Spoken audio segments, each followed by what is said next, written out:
O texto que nós lemos é um texto em que Lucas, relatando o que aconteceu com Paulo, ele diz que Paulo, lá na Grécia, ele é levado para o Areópago. Areópago era um lugar onde as causas, era como um grande tribunal, um tribunal popular, e as causas de todo tipo de ordem, causas civis, causas criminais, eram julgadas lá.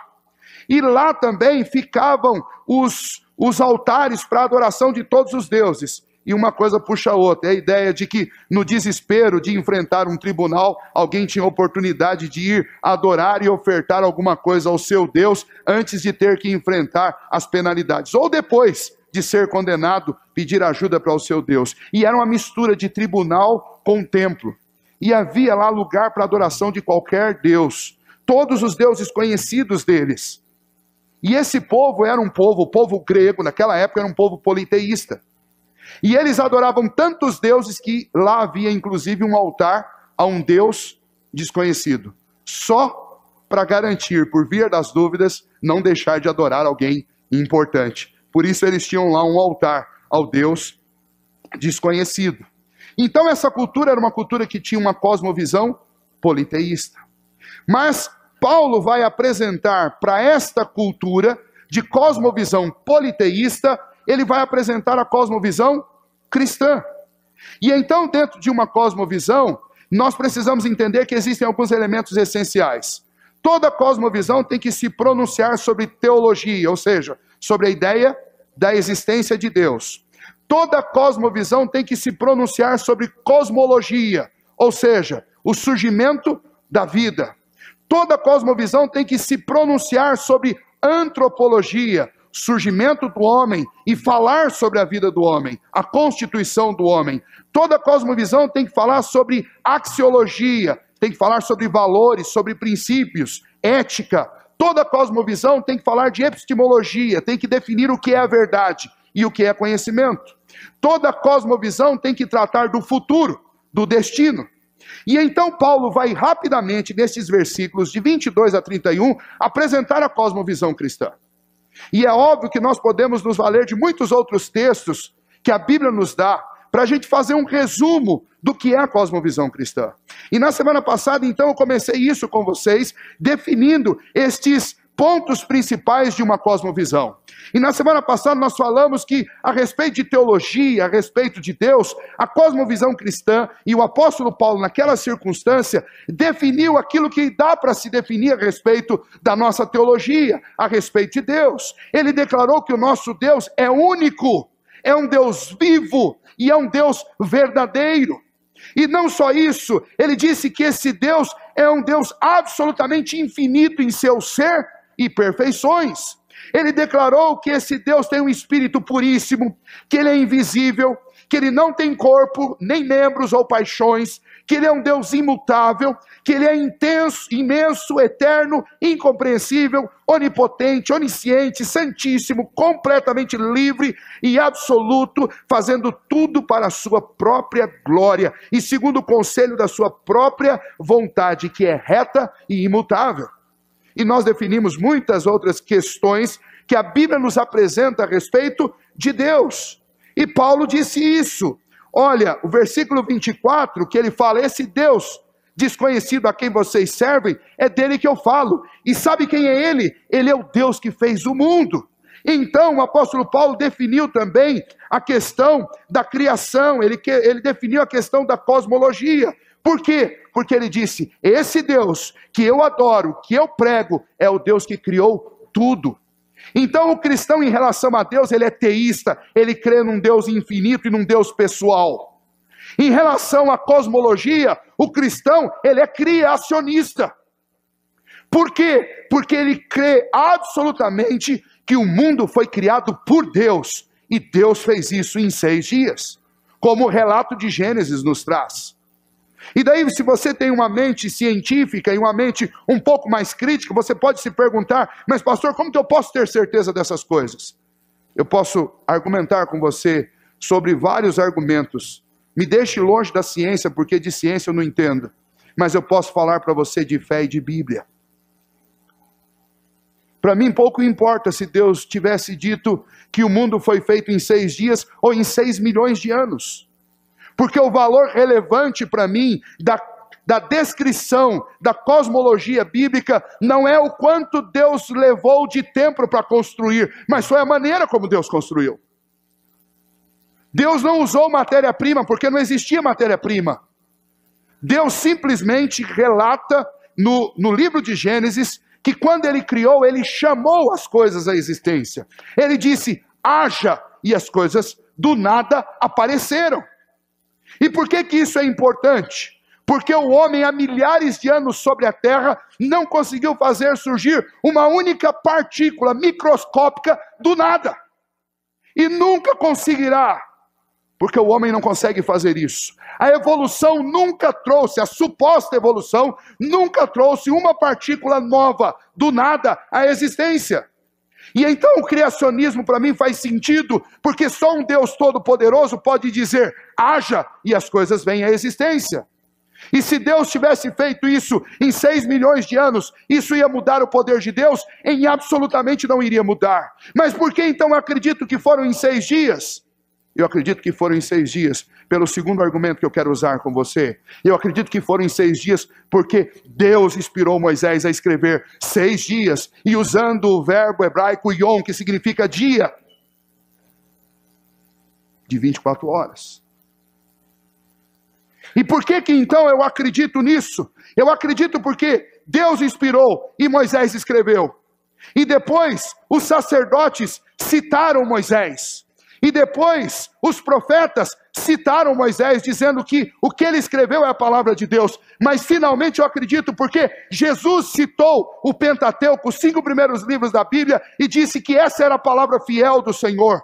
E então, ou o mundo foi feito da maneira como ele está descrito lá em Gênesis, capítulo 1, capítulo 2, ou então os profetas mentiram, os sacerdotes mentiram, mas o que é mais terrível então, se você duvidar dos 6 dias, você vai ter então que admitir que Jesus também mentiu, porque ele disse que foram exatamente como Moisés escreveu. Então pense bem, duvidar do criacionismo e da maneira como a nossa cosmologia é apresentada em Gênesis, é duvidar da própria veracidade do Filho de Deus. E então tudo que nós estamos fazendo aqui deixa de ter sentido. E então o apóstolo Paulo chega para aqueles homens e diz, Deus fez esse universo, Deus fez tudo que existe.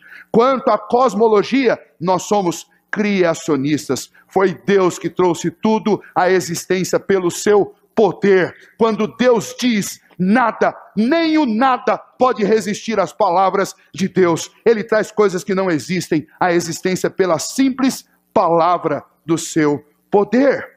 E então eu posso dizer que ao princípio aprove Deus, o Pai, o Filho e o Espírito Santo para a manifestação da glória do seu eterno poder, sabedoria e bondade, criar ou fazer do nada no espaço de 6 dias, e tudo muito bom, o mundo e tudo que nele há, as coisas visíveis e as invisíveis. Depois de haver feito as outras criaturas, Deus também criou o homem, macho e fêmea. Deus fez o homem e a mulher.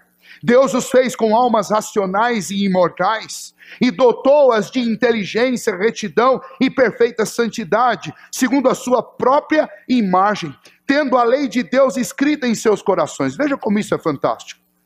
Se você viajar esta noite e tentar chegar no lugar mais remoto da terra, e nesse lugar remoto você encontrar pessoas que nunca tiveram contato com o cristianismo ou com a história narrada nas Escrituras, e se você encontrar uma tribo assim, lá dentro dessa tribo, que nunca teve contato com uma religião ou com o mundo civilizado, você vai encontrar um culto acontecendo. Ou o culto será uma forma de madeira construída por algum artífice, ou o culto será alguma criação de Deus, ao sol, à lua, mas você vai encontrar um culto. E sabe por que você vai encontrar um culto num lugar onde ninguém nunca ouviu falar de religião? Porque Deus escreveu a sua lei no coração do homem, e todo homem sabe, no fundo do seu coração, que existe um Deus para ser cultuado e ser adorado. E essa é também a prova de que o homem foi criado. O homem não é fruto de uma evolução. E o Deus que o criou deixou a marca da sua digital dentro do coração do homem. E o vazio existencial da vida do homem é exatamente essa marca que Deus deixou para dizer: vocês não vieram do nada, vocês foram criados. E vocês sentem falta de quem criou vocês.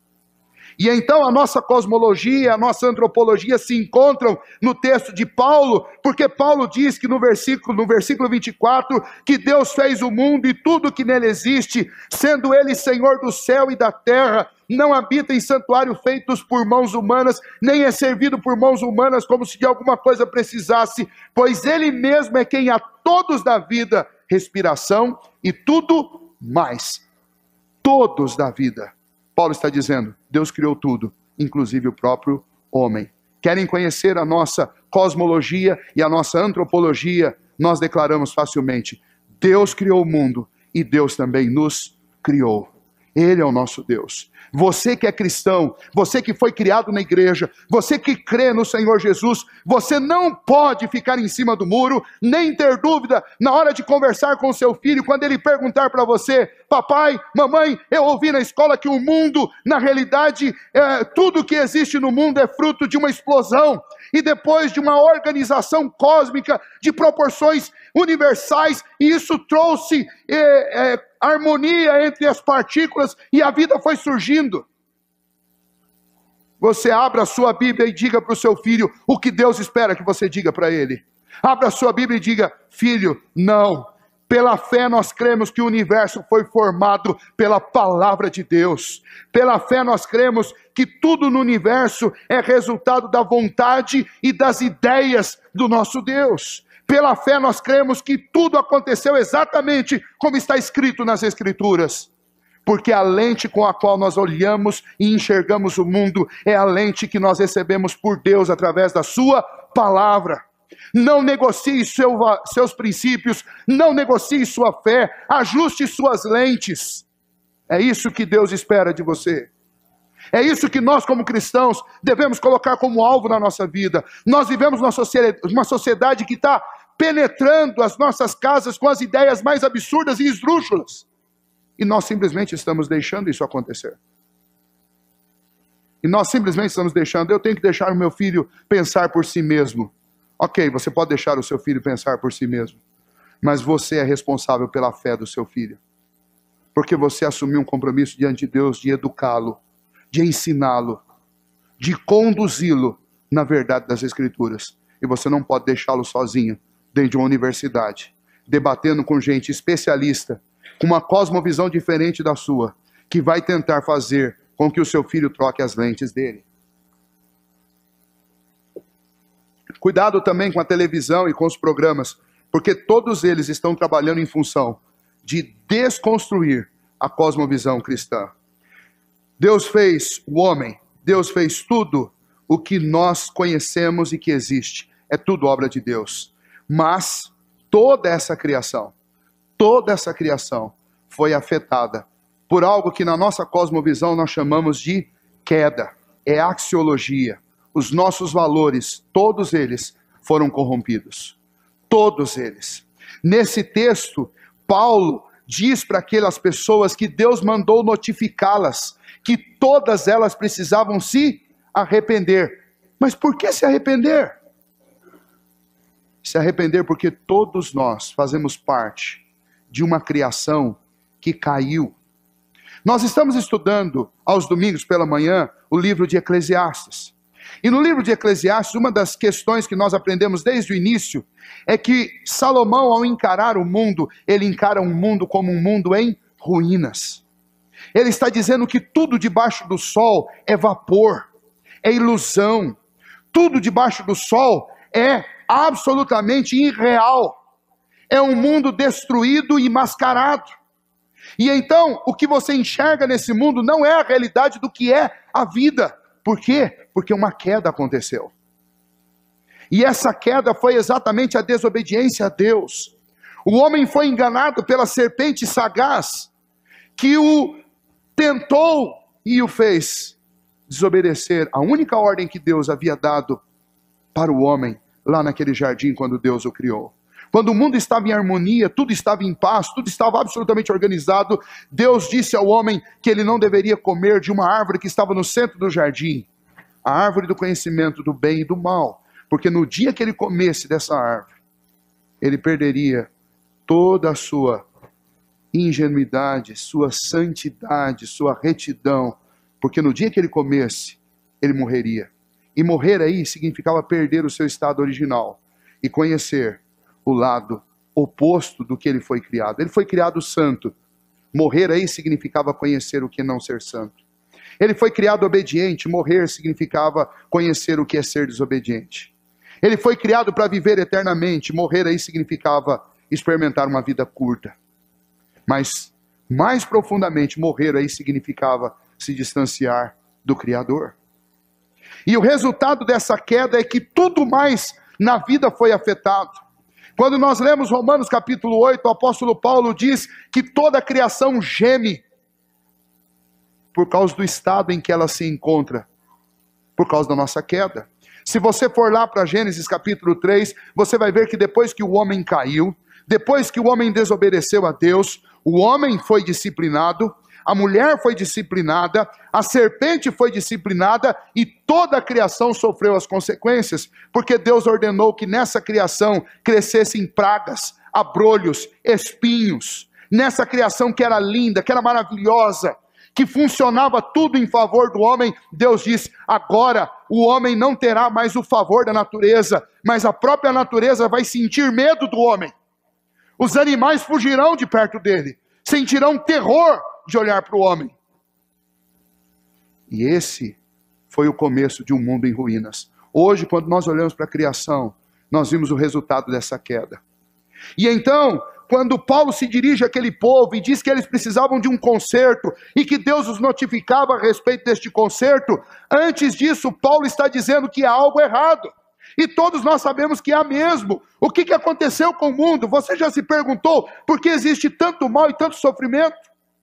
A impiedade, a maldade são aspectos apenas naturais de um universo caótico e casual? Não, de jeito nenhum. Assassinatos, roubos e guerras são apenas parte ordinária de um comportamento do homem? O mal, ele de fato existe? Essas perguntas todas têm a ver com cosmovisão. A cosmovisão cristã responde a essas perguntas dizendo o seguinte: os pensadores materialistas modernos creem que a moralidade é relativa. Se isso é verdade, então o mal é somente o que o homem, num certo momento no tempo, diz ser mal. E esse mal em outra época pode ser bom. Esse é o grande problema do homem. Ele está distorcido, ele mal consegue perceber que mal é uma realidade. E então a Bíblia dissipa tal pensamento tolo. A palavra de Deus nos diz muito especificamente o porquê o mal e o sofrimento existem no mundo. Sabe por que existem? Nossos primeiros pais, seduzidos pela astúcia e a tentação de Satanás, eles pecaram, comendo do fruto proibido. Segundo o seu sábio e santo conselho, foi Deus servido permitir este pecado deles, havendo determinado ordená-lo para a sua própria glória. Entenda o que está sendo dito. Deus os deixou livre para que eles pecassem, mas nunca Deus perdeu o governo da história, porque até o pecado é ordenado na história completa de Deus, para que Deus também possa mostrar graça, e para que Deus seja glorificado, tanto na graça, quanto na aplicação da justiça. E então, o que é uma cosmovisão cristã? O que uma cosmovisão cristã diz a respeito dos valores? Diz: os valores do mundo estão corrompidos, os valores do homem estão corrompidos, o mal, o sofrimento, tudo que é de ruim que existe na terra está aqui por consequência de um pecado que nós cometemos. E nós herdamos as consequências desse pecado, mas nós herdamos também a natureza pecaminosa. Uma queda aconteceu, e tudo na nossa terra, tudo nesta casa que Deus criou para nós, foi destruído e virou ruínas. Aquilo que os homens constroem, por mais belo que seja sobre esta terra, está manchado pelo mal que existe aqui. A nossa cosmovisão crê que quanto a valores, o homem está absolutamente caído. Os nossos princípios são tortos. A nossa verdade, a nossa verdade é uma mentira. E a não ser que emane de Deus verdades para reger a nossa vida, as verdades que nós temos como conclusão, elas são verdades maculadas pelo mal. Mas não só isso. Se já não bastasse a queda ter chegado até nós, o pecado se instaurou em nós. Nós somos acorrentados por uma natureza pecaminosa, e não só Adão e Eva pecaram, mas todos nós passamos a pecar compulsivamente. Eu peco, você peca, todos nós pecamos compulsivamente. Se você não faz isso por ações, você faz por palavras. Se você não faz por ações nem por palavras, você faz por pensamentos. Nós fizemos um momento de oração nesta noite, confessando diante de Deus os nossos pecados. Davi tinha um comportamento semelhante, ele também confessava os seus pecados, mas ele fazia algo interessante, ele dizia: Senhor, me perdoe até dos pecados que me são ocultos. Em outro lugar ele diz: Senhor, sonda o meu coração, vê se há em mim algum caminho mau. Só que ele está dizendo: Senhor, eu não tenho competência nem para enxergar se eu pequei ou não.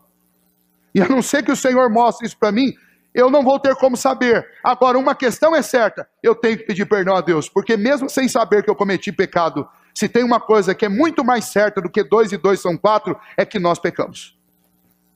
Todos nós pecamos. E a nossa cosmovisão reconhece isso. A cosmovisão cristã reconhece isso. Sabe qual é um dos grandes problemas com a sociedade humana? Se você chegar para 10 pessoas hoje e perguntar para elas o seguinte: se você morrer hoje, você acha que você deve ir para o céu? Primeira pergunta. A segunda é: por quê?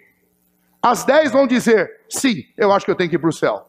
E na hora do porquê, em primeiro lugar, no top das respostas, as pessoas vão dizer assim: eu tenho que ir porque eu sou uma pessoa boa.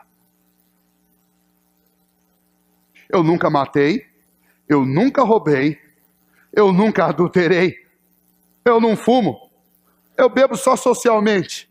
Qual o problema de eu ir para o céu? O problema são as suas lentes. O problema é a sua cosmovisão.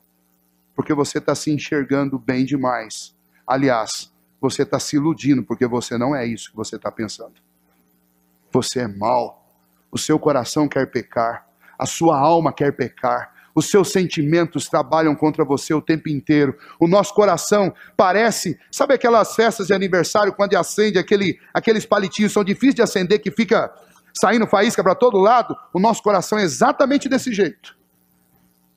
E o lado de fora é um barril de pólvora. E então o seu coração fica lançando faísca o tempo inteiro. Tudo depende do lugar onde você está. Porque se você estiver num lugar favorável para o pecado, vai pegar fogo. É assim que é a nossa vida. Por isso que a palavra de Deus recomenda que você fuja da aparência do mal. Não fica perto da gasolina, porque o incendiário é você. O pecado está presente na nossa história. Você pode tentar negligenciá-lo, você pode tentar escondê-lo, você pode tentar negá-lo, você pode tentar fazer qualquer uma dessas coisas. Mas eu afirmo para você: tire as suas lentes tortas e pegue a lente das Escrituras, porque a lente das Escrituras nos diz que todos nós pecamos e todos nós carecemos, desesperadamente carecemos da graça de Deus, porque somos pecadores. E até mesmo depois de conhecermos a Cristo Jesus, nós pecamos. Até mesmo depois de conhecer as verdades primordiais das Escrituras, nós pecamos. O pecado está jungido a nós. Em Cristo Jesus você pode ser libertado do domínio do pecado, mas ele vai permanecer lá de alguma maneira. E se você der uma bobeada, ele sai. E ele põe as suas caras e as suas garras para fora. Pecado é uma realidade da nossa vida. Antes de alguém procurar um médico, ele deve primeiro crer. Ele deve primeiro reconhecer que ele tem uma doença. Todos nós estamos doentes com essa doença chamada pecado. Todos nós estamos contaminados pelo pecado. Deixa eu só ver o que aconteceu com o meu slide aqui. No segundo. Muito bem. Para que eu tome um remédio, eu primeiro preciso reconhecer que eu tenho um problema, uma doença. E a cosmovisão cristã é uma lente que você vai usar para olhar para o mundo e acreditar, e entender e perceber que nós vivemos num mundo de pecado e que nós somos pecadores. Eu vou lembrar de um texto que, se você tem alguns meses ou alguns anos de igreja, você já deve ter ouvido. Alguns meses, porque eu preguei nesse texto há pouco mais de um mês. Isaías capítulo 6 traz para nós a visão de Isaías a respeito do trono de Deus. E depois que Isaías viu o trono de Deus, qual foi o primeiro reconhecimento que ele fez?